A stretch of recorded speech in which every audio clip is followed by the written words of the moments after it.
He saved a woman dying from a snake bite in the desert, only to discover she was the billionaire behind the resort being built nearby. The desert wasn't a place for the unprepared. Cole Donovan knew that better than anyone. As the region's senior wildlife ranger, he'd seen tourists collapse from dehydration, campers get lost in sandstorms, and even snakes claim a few lives, but nothing had prepared him for what he stumbled upon that scorching afternoon. A woman, mid-30s, with sun-blonde hair tangled under a wide-brimmed straw hat, lay sprawled beside a boulder, her tanned arms swelling rapidly from a visible snakebite. Her linen shirt was dust-streaked and designer hiking boots told him she wasn't your usual lost hiker. Cole dropped to his knees. "Hey, can you hear me?" he asked, his voice cutting through the still air. Her lips barely moved. "Help, please." Without wasting a second, Cole grabbed his emergency venom extractor and began stabilizing her. She was delirious, murmuring half-formed words in a French accent. Her breathing was shallow, pulse erratic. He radioed in the emergency coordinates and stayed by her side. As the helicopter approached in the distance, he looked down at the stranger he'd just saved. Who was she, and why was someone like her out here alone? The medics loaded her into the helicopter and vanished into the orange-streaked sky. Cole stood watching, hands on his hips, heart racing. The whole event was surreal. By nightfall, curiosity gnawed at him. He phoned the local hospital under the guise of checking on a patient. "She's awake," the nurse informed him. "Name's Camille Renaud." She asked about the ranger who helped her. Camille Renaud. The name triggered something. Later that night, his phone lit up with a news alert. Camille Renaud, French-American billionaire and real estate magnate, in hospital after snakebite incident. Cole dropped his phone in disbelief. She wasn't just some tourist. She was the CEO of Horizon Apex, the corporation spearheading the controversial resort he and fellow rangers had been protesting for months. Suddenly, that moment in the desert took on a different meaning. He stared out over the moonlit sand from his porch. What was a billionaire developer doing out there alone? And more importantly, was this a twist of fate or a challenge he wasn't ready for? Cole didn't expect to see her again, until she walked into the small ranger clinic 2 days later. She wore a crisp white blouse, beige trousers, and large sunglasses that couldn't quite hide her bruised cheek and sunburned skin. But her posture was unmistakably regal, even in recovery. "I wanted to thank you," Camille said, her voice elegant but sincere. "You saved my life." Cole, standing beside a cabinet of bandages and ointments, raised an eyebrow. "I almost didn't. What were you doing out there anyway?" She hesitated. "Walking the land, trying to understand it better before signing the final contracts." "The land you plan to cover in steel and glass?" he asked. A flicker of guilt crossed her face. "That's not fair. The project is meant to uplift the region. Jobs, tourism, infrastructure." Cole crossed his arms. "And what happens to the sand foxes, the cacti, the silence? You think money replaces that?" Camille looked away. "Maybe I don't know what I'm doing anymore." For the first time, she didn't sound like a billionaire. She sounded lost, and Cole realized this story was far from over. Camille's visit to the ranger station sparked curiosity among the locals. Some saw it as a PR stunt. Others whispered rumors about the enigmatic developer and the stoic ranger. But to Cole, it was more than gossip. It was a collision of two entirely different worlds. He had spent his life protecting the desert, learning every grain of sand, every species that called it home. To him, it wasn't just a place, it was sacred. Camille, on the other hand, came from a reality of boardrooms and private jets, where land was leveraged, not loved. When she invited him to a site review of the Oasis Crest Resort, Cole reluctantly agreed. He wanted to see it with his own eyes. They drove together in a sleek SUV that looked absurd against the dusty terrain. As they walked the future site, Camille pointed out design elements, speaking passionately about sustainability features, eco-friendly glass, and native landscaping. Cole remained unconvinced. "You can't control how people will treat this place once it's built," Camille sighed. "I want this to work, Cole, but I also need it to succeed financially. Investors don't fund sentiment." It was clear. They wanted the same land for entirely different reasons. The tour didn't end in fireworks.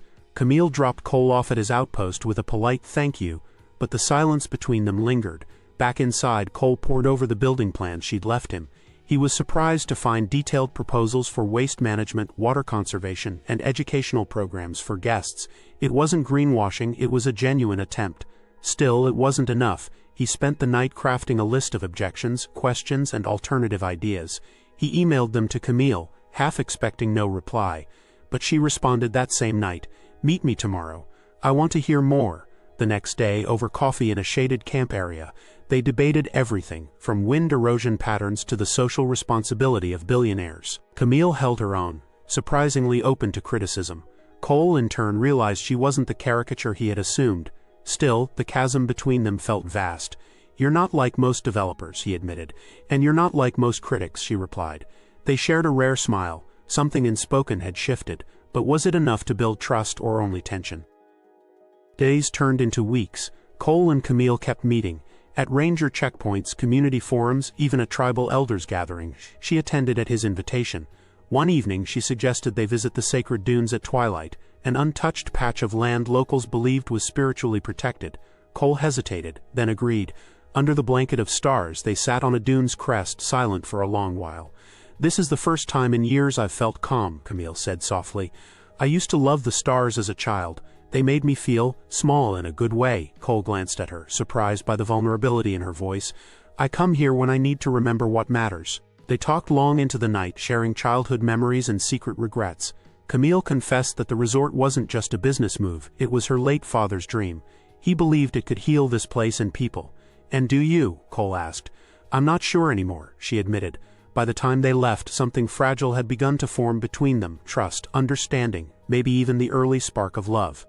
Just when progress seemed possible, trouble arrived in the form of Marcel Veyron, Camille's lead investor. The sharply dressed Frenchman toured the desert site with thinly veiled disdain. "This land is empty, too empty. Why are we delaying permits over cacti and rabbits?" Camille's jaw tightened. "They're protected species, Marcel. We agreed on conservation. You agreed. I want results." Cole observed from a distance but stepped in when Veyron mocked a tribal monument on the property. "That's sacred ground.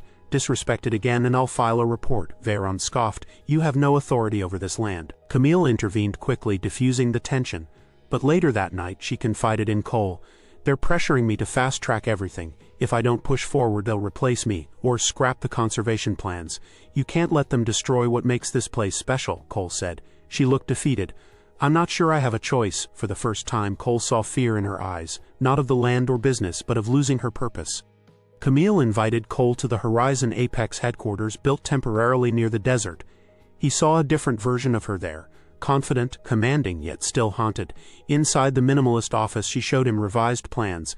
"I added your suggestions: native buffer zones, limited access areas, even a desert education center." Cole was stunned. "You did all this?" "I had to fight for it," she said. "But I don't know how long I can hold them off." Cole paused. "What if we involve the community more? Create a land stewardship program. Let the people be the protectors." Camille smiled. "You're starting to sound like a developer." He smirked. "Just one with a conscience." That afternoon they stood on a ridge overlooking the golden dunes. She reached for his hand without thinking, and he let her take it. Their fingers interlocked, full of dust and sweat and sand. It wasn't a declaration, but it was something real, and in the silence of the desert that was louder than words.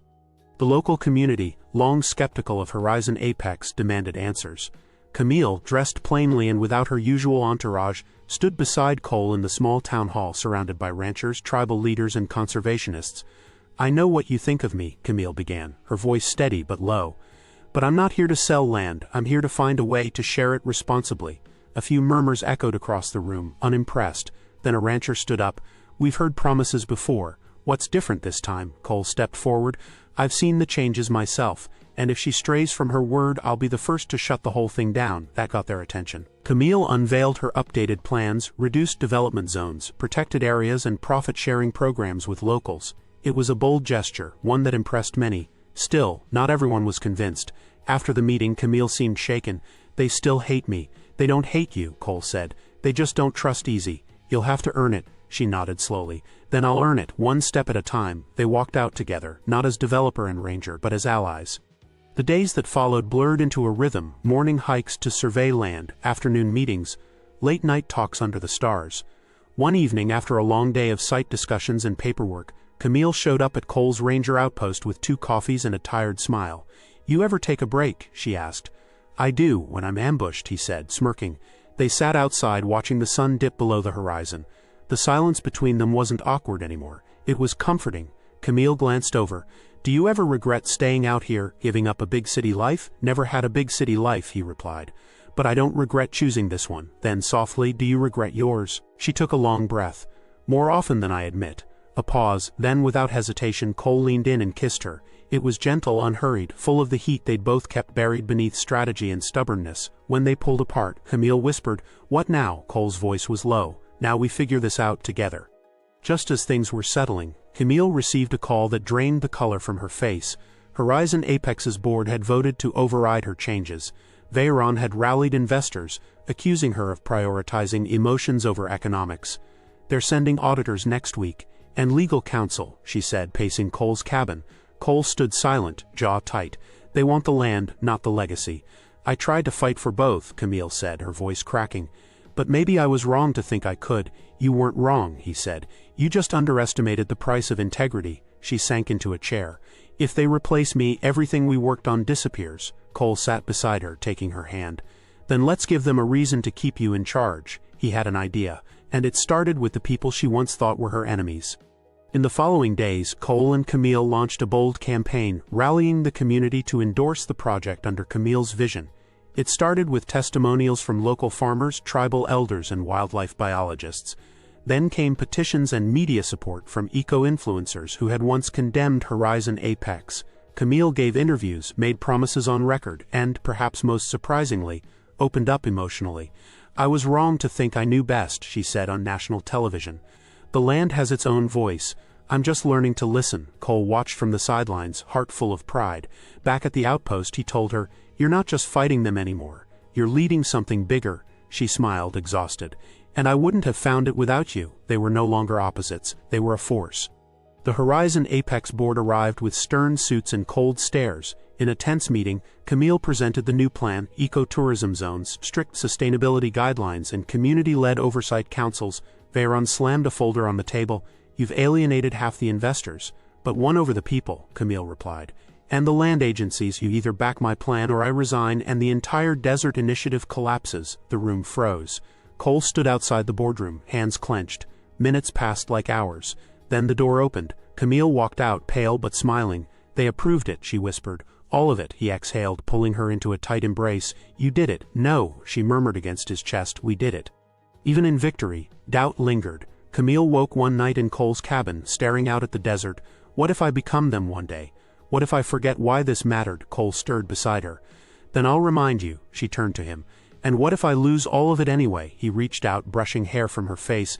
"Then you'll still have me, if you want me." Tears welled in her eyes. "I do." It was more than reassurance. It was a vow, unspoken but unbreakable. The desert was still unpredictable, but together they'd found something steady in each other. The first ceremonial groundbreaking drew national press. Camille stood in front of the cameras in desert boots and a ranger's hat borrowed from Cole. "This isn't just a resort," she said. "It's proof that profit doesn't have to mean destruction. It can mean preservation, respect, and future." Behind her, Cole watched with pride. As construction teams began work carefully, sustainably, tribal youth were hired as stewards, protected zones were marked. Wildlife tunnels were implemented beneath new roads.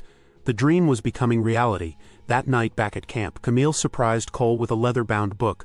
"It's the land records, annotated with your notes. This is as much yours as mine." He opened it slowly, deeply moved. They didn't speak for a while. They didn't need to. Weeks into construction, one of the contractors violated a protected area. A rare fox den was disturbed. Camille was furious. They weren't supposed to touch that zone. Cole was silent, his disappointment deeper than anger. "You promised this wouldn't happen." She turned away. "I trusted the wrong people. I'll fix it." But he walked off. The silence between them stretched for days. The betrayal wasn't hers, but it still stung. Then one evening she showed up at his outpost, muddy and exhausted. "I spent all day repairing the area myself," fired the contractor, installed new signs. He looked at her, finally seeing the guilt, the determination. "I messed up," she whispered. He nodded. "You made it right. That's what matters." The distance dissolved with a long, slow embrace. On a quiet morning, Cole led Camille up a ridge they once visited during her recovery. As the sun rose, painting the desert gold, he turned to her. "I've walked this land alone most of my life. I never thought I'd share it." She smiled softly. "And now," he pulled a small carved ring from his pocket, handmade, engraved with desert flowers. "Now I can't imagine it without you." She gasped, tears spilling. "Yes, of course, yes." They kissed, the wind lifting around them as if the desert itself whispered its blessing. Their wedding was unlike any other, held beneath the open desert sky, with guests seated on handmade benches carved from reclaimed wood. Tribal elders offered blessings, local musicians played native flutes, and the ceremony included a vow to the land as much as to each other. Camille wore a simple linen dress, her hair in braids, a desert flower in her hand. Cole stood in his ranger's uniform, nerves barely masked. As they exchanged vows, the sky turned to flame orange. "I promise to protect this land and your heart," Camille said. "And I promise to walk beside you, through heat, sand, and all the storms," Cole replied. It was perfect, imperfectly perfect.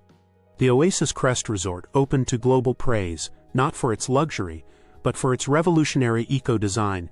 Guests learned about the region's flora and fauna, attended sustainability workshops, and met the community that made it all possible. Camille and Cole led the opening tour together. Kids ran between cactus gardens, elders spoke of preservation, and guests marveled at how modern comfort could live in harmony with wild nature. They'd done it, together. Camille looked out at the ridge where it all began.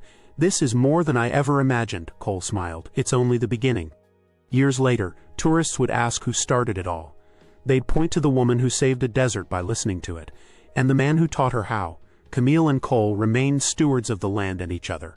Through every challenge, every shift of sand, they stood together, not as billionaire and ranger, not as developer and protester, but as soulmates who found each other in the most unexpected place, beneath the burning sky.